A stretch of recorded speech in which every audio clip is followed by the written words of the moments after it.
Britain was the last remaining country opposing Germany. We shall never surrender. Hello, friends.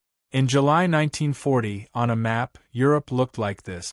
Germany's dictator Adolf Hitler occupied nearly all surrounding countries. Austria, Poland, Norway, Belgium, Denmark, France, all these countries were invaded by Hitler. In Italy in the south, another dictator was ruling, Mussolini. He had formed an alliance with Hitler. They were colluding together. So broadly speaking, only three major countries remained in Europe: Germany, the Soviet Union, and Britain. There was a peace agreement between Germany and the Soviet Union too. So Hitler needn't be worried about the Soviet Union, because the Soviets wouldn't have attacked Germany. This meant that Britain was the last European country opposing Germany. On the other side of the world, America did not want to be involved in this war. They stayed away. This begs the question: how did the situation change? How was Hitler defeated? Come, let's understand the complete story of World War II in this video. Friends, this video is the second part of my World War II series. In the first part, I told you how World War II began.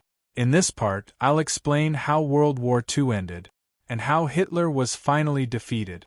In case you haven't watched the first part, the link will be in the description. You can watch it later. Hitler believed that since the fighting was over, Winston Churchill would want to sign a peace treaty with Hitler. Churchill wouldn't want to put his country at risk, since the German army was so much stronger. But the opposite happens. Winston Churchill gave an iconic speech. "We shall fight on the landing grounds. We shall fight in the fields and in the streets. We shall fight in the hills. We shall never surrender." He made it clear that there would be no peace treaty between Churchill and Hitler. The war against Germany would continue. This speech meant that Hitler would want to invade the UK too. And Hitler did try to. Hitler planned Operation Sea Lion to invade the British. They had to come up with a strategy to attack Britain. There is no land connection between the UK and mainland Europe, so the army couldn't simply be deployed. If they were to try sending ships, British Royal Navy had more ships than Germany. The Germans would be at a loss. Hitler then decided to establish control over the airspace.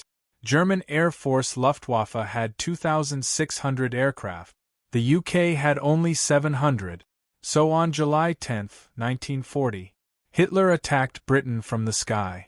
German Air Force Luftwaffe attacked by bombing. Their initial goal was to destroy aircrafts, airfields, and manufacturing factories. The smaller British Royal Air Force, that was 1/4 the size of the German Air Force, tried their best to defend their country. It was a tough fight, but eventually the British had to incur heavy losses. Eventually, Germans began attacking at night too.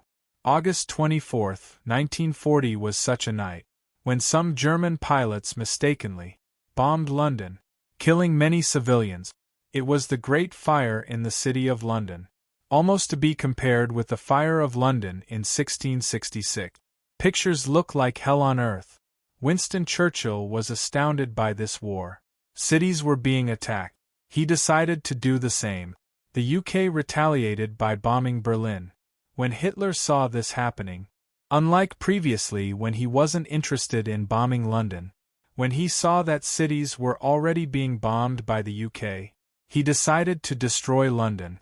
September 15, 1940. Hitler ordered the German Air Force to carry out an all-out decisive attack. More than 1,000 fighter jets were to be deployed at once to finish off the city as quickly as possible. Imagine the view the people would have seen on that fateful day. More than 1,000 fighter jets flying in the sky, coming to bomb your country. To be specific, there were 1,120 aircraft, of which 620 were fighters and 500 bombers. The British prepared their Royal Air Force. They had only 630 aircraft. A historical battle ensued in the sky that day. The first wave of 100 bombers and 400 fighters was intercepted. Fighting raged, all the waves were crushed. British Royal Air Force downed more than 60 Luftwaffe aircraft, and lost on 29 aircraft. That's right. British successfully stopped the German Air Force attack. This day is now known as the Battle of Britain Day. What were the reasons driving this? You might be wondering this. How could the overpowered German Air Force, with more aircraft, fall down to the British Air Force? The reason is quite simple. Whenever a country is attacked, when a country invades another, the invader aims to gain something. But the defending country, it is literally a matter of existence for it. If they do not fight with all their might, the country would be wiped out. There would be no place for the citizens to live. There's a large difference in motivation among soldiers. A recent example of this is the Russia-Ukraine war. When Russia invaded Ukraine last year, everyone thought that within a week, Russia will wipe out Ukraine because the Russian army is much larger than the Ukrainian army, and more advanced technologically, but the motivation levels among the Ukrainian soldiers were much higher. This is why, till date, Ukraine has been quite successful in defending itself. Battle of Britain Day was one of the first major losses for Hitler. For the first time in World War II, Hitler faced loss. Hitler knew that there was little chance of this mission being successful, so Operation Sea Lion was postponed, and Hitler shifted his focus from the UK to the Soviet Union. In April 1941, the map looked like this. Hungary, Romania, and Bulgaria in Eastern Europe had formed an alliance with Germany. They were a part of the Axis powers. Moving eastwards, the countries Yugoslavia and Greece were already occupied by Hitler. Actually, Italian dictator Mussolini was busy occupying Libya and Greece, but the British presence in the Mediterranean Sea was more influential. The Italian forces could not deal with it alone. So to defeat the British forces, Hitler sent some German troops to Libya to help the Italians fight. With this, Yugoslavia and Greece were also occupied. Interestingly, Hitler wasn't very interested in invading Britain. Hitler wanted to sign a peace treaty with Britain.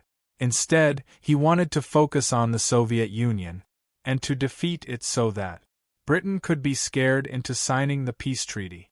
But why did he want to invade the Soviet Union when there was a peace treaty already? The real reason behind this was Hitler's ideology. He despised communists. Additionally, he believed that only if a country as large as the Soviet Union was captured could Germany become the #1 superpower in the world, because Germany would then control so much land. Basically, Hitler was suffering from megalomania. He believed that he was the ruler of the world. He was driven crazy with power.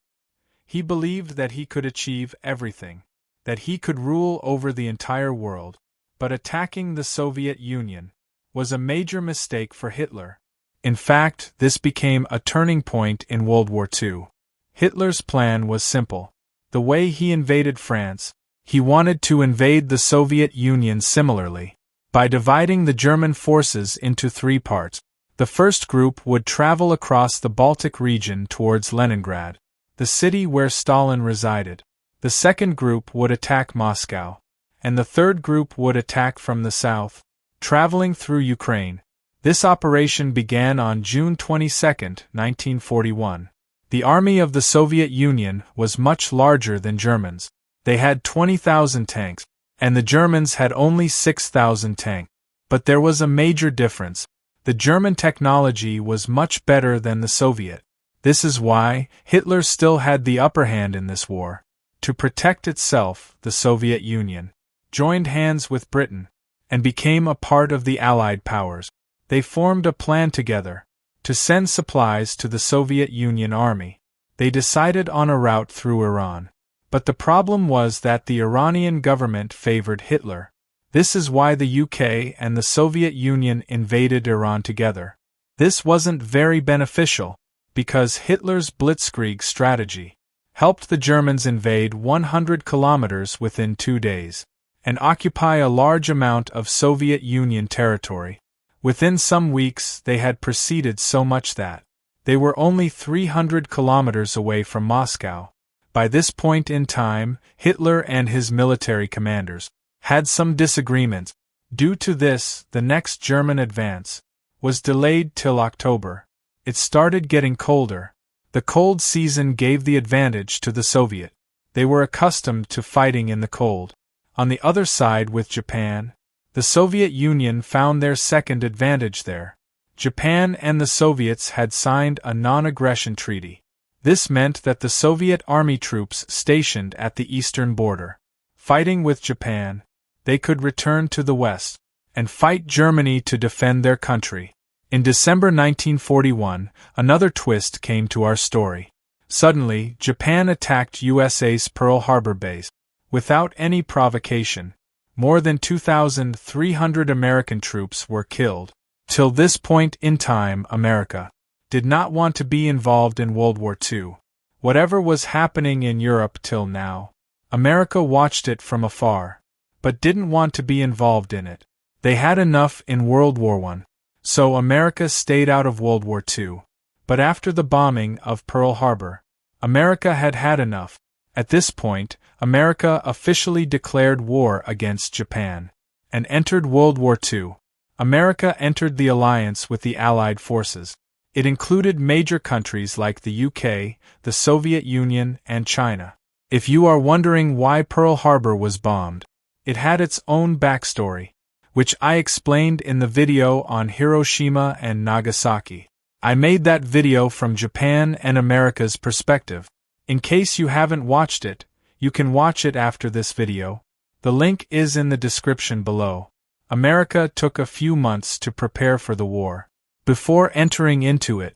Till then, by early 1942, countries like Thailand and Cambodia were already invaded and occupied by Japan.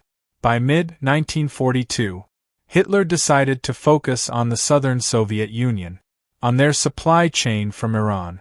They decided to disrupt that, and so a devastating battle ensued in the city of Stalingrad. The Soviet Union army could successfully defend itself against the German army. Attacked the Japanese territories in the South Pacific. This is known as the Battle of Midway. For important Japanese aircraft and supplier carriers were destroyed. In June 1942, by the end of 1942, the British Army successfully drove out German and Italian forces from Egypt. The Battle of Stalingrad continued for a long while. November 1942, winter months once again. It became increasingly difficult for the German army to fight.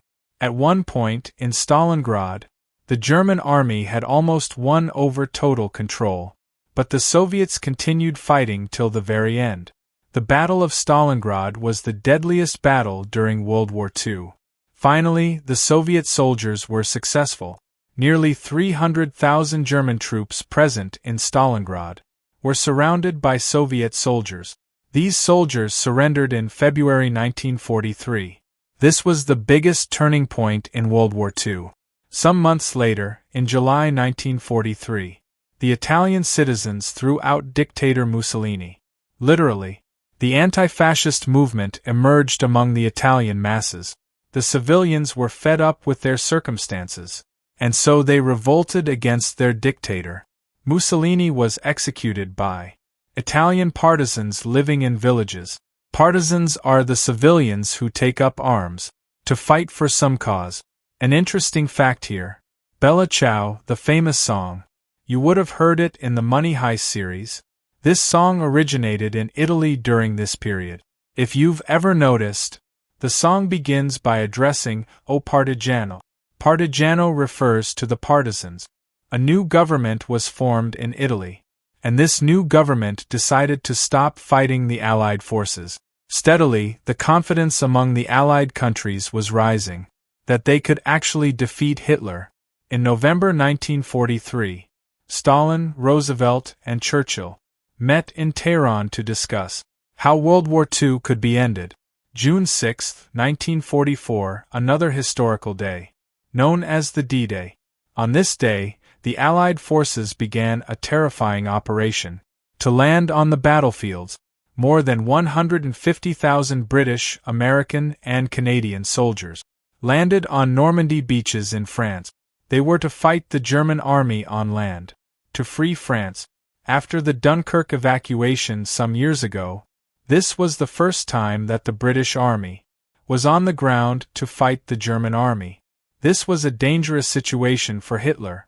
Hitler had directed his army to focus on the Soviet Union. There they were facing losses due to the cold. They couldn't defeat the Soviet Union completely, and now they were being attacked from the Western Front as well. So Hitler decided that it was better to withdraw the army from the Eastern Front, and to focus the counterattack on the Allied forces moving in from the West. As soon as Hitler withdrew his army from the Soviet Union, there was a major counterattack from the Soviet. Within 2 months, the Soviets regained around 600 kilometers of territory from Germany. Poland, Czechoslovakia, Hungary, and Romania were under the occupation of the Soviet army.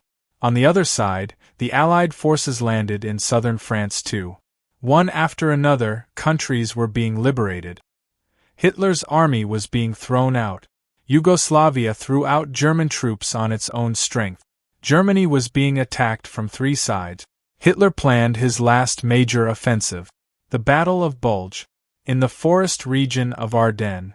The German army intended to drive out the Allied forces before formally invading Germany. Allied forces carried out devastating aerial bombings on German cities. In February 1945, Yalta Conference was held in Crimea. In it, it was announced that any country that would declare war on Germany can join the Allied forces in attacking Germany. Venezuela, Uruguay, Turkey, Egypt, Saudi Arabia, Syria, Lebanon, Paraguay, all of them declared war on Germany. The last 4 months of World War II were the most painful. Each day, almost 30,000 people were being killed. As the Allied forces moved ahead, they found out about Hitler's concentration camp. There hundreds of thousands of innocent Jews were cruelly killed. Allied forces continued bombing German cities. Later on, this was criticized by some, claiming that it was unnecessary to bomb German cities. That killed numerous civilians. Cities like Dresden crumbled to the ground. It's said that when Hitler could be killed on the ground, there was no need for the bombings. By this point in time, it was clear that Hitler was about to lose. Finally, in May 1945, Berlin was surrounded by the Soviet army. 2 days before that, on April 30, 1945, Hitler killed himself. On May 8, 1945, Germany surrendered formally. German territories were divided.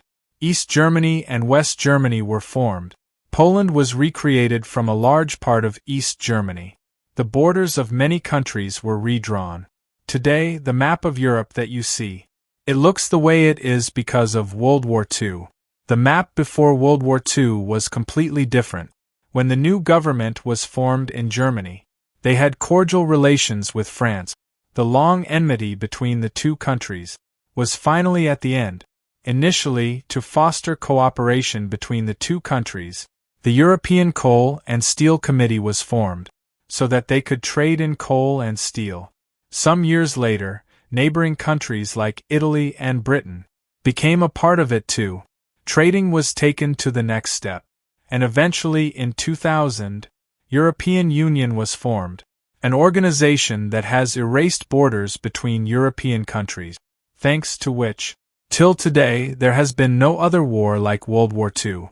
In October 1945, the United Nations was established to ensure that there are no more world wars.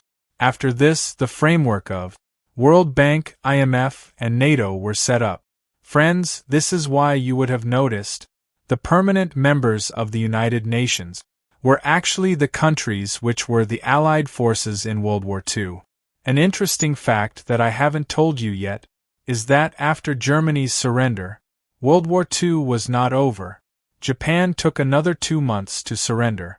In July 1945, Japan was given the ultimatum to surrender, but this ultimatum was ignored, after which America dropped atomic bombs on Hiroshima and Nagasaki. What was the story of the atomic bombs? Thank you very much.